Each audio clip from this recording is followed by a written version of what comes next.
Bonjour, aujourd'hui on se penche sur une source assez particulière, un entretien exclusif en langue zarma avec le chef de l'État du Niger. L'idée c'est de voir ce qu'on peut en tirer pour comprendre la position du Niger telle qu'elle est présentée là, en tout cas. Oui, bonjour. C'est un document intéressant parce qu'il touche à des points vraiment centraux. La sécurité, bien sûr, les relations internationaux qui sont en plein mouvement, surtout avec la France, et puis les nouvelles directions que le pays semble prendre. Ok, allons-y, regardons ça de plus près. On commence par quoi? Le contexte de sécurité, les alliances d'avant. Le document en parle, je crois. Tout à fait. L'entretien revient sur des défis, disons anciens. Il parle de groupes qualifiés de fondamentalistes, d'histoires de prise d'otages. Ça impliquait pas mal de monde d'ailleurs. La France, l'Arabie Saoudite, le Pakistan. D'accord. Et il rappelle aussi les relations, parfois compliquées, du Niger avec ses voisins. L'Algérie, la Libye, le Mali et la France, bien entendu. C'est un peu l'arrière-plan historique qui est posé là. Et il y a aussi une mention d'Africom, le commandement américain pour l'Afrique, et du Sahel en général. Comment l'entretien fait le lien entre ce passé et ce qui se passe maintenant? Justement, c'est là que ça devient assez révélateur. L'entretien suggère que tout ce contexte pousse à vouloir en quelque sorte reconfigurer les partenariats. Reconfigurer comment? Il parle de la création d'une confédération. C'était en septembre 2023. Une nouvelle structure régionale centrée sur la défense, la diplomatie, le développement aussi. Ah oui. Et il mentionne même une date pour l'intégration des forces de sécurité. Juillet 2024. Donc c'est quelque chose qui semble se concrétiser. Et cette reconfiguration, ça passe aussi par de nouveaux partenaires. Il y a des noms qui sont cités? Oui, absolument. Des pays comme la Russie, l'Iran, la Turquie, la Chine, même la Corée du Nord est évoquée. On sent une volonté de diversifier les appuis, de s'éloigner peut-être de l'influence occidentale traditionnelle.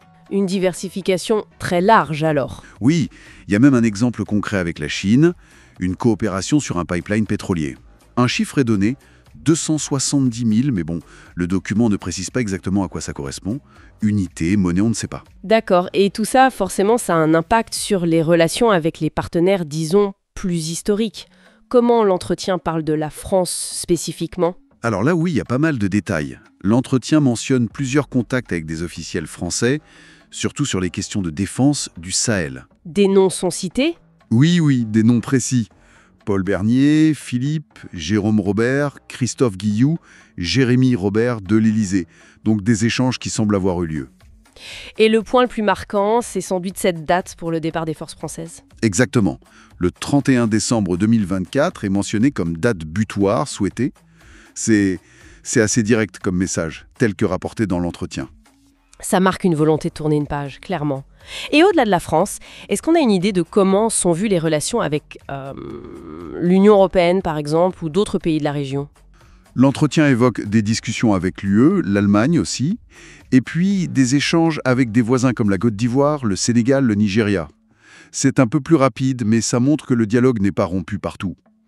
Et il y a une mention de la Croix-Rouge aussi, il me semble. Oui, une brève mention, son application au Niger, mais aussi au Bénin, en Côte d'Ivoire, avec des montants en milliards et des dates en janvier, février. C'est un peu... ça illustre la diversité des acteurs internationaux présents, peut-être. Difficile d'en dire plus juste avec ça. D'accord. Venons-en un peu aux affaires intérieures, si on peut dire. L'entretien fait référence à des événements spécifiques, à la gestion des ressources phares. Oui, il y a des allusions aux événements autour du 26 juillet, liés à la présidence présidentielle. Plusieurs dates sont citées, 28 juillet, puis en février, le 7, le 9, le 28 avril. Sans forcément détailler ce qui s'est passé à chaque fois. Non, ce sont plutôt des repères temporels. Mais ce qui est intéressant, c'est qu'il mentionne aussi des audits lancés dans certains ministères. Ah oui. Lesquels pétrole, tourisme et artisanat. Et une attention particulière sur les ressources comme l'uranium.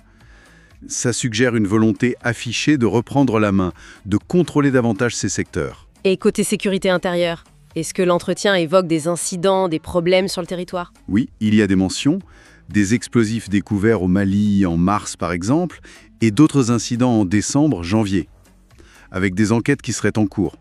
Donc ça souligne que malgré les grands mouvements diplomatiques, les défis sécuritaires sur le terrain restent bien présents, d'après cette source. Bon, alors, si on essaye de rassembler un peu tout ça, qu'est-ce que cet entretien nous dit au fond? L'image qui se dessine, c'est celle d'un Niger qui cherche vraiment à redéfinir sa place, non? C'est exactement ça. L'impression générale qui ressort de ce document, c'est celle d'un pays en pleine affirmation de sa souveraineté. Affirmation sur plusieurs plans. Oui, D'un côté, une gestion qui se veut plus directe des ressources nationales, les audits, l'uranium, et de l'autre, et c'est peut-être le plus spectaculaire, une réorientation géopolitique assez radicale. c'est-à-dire?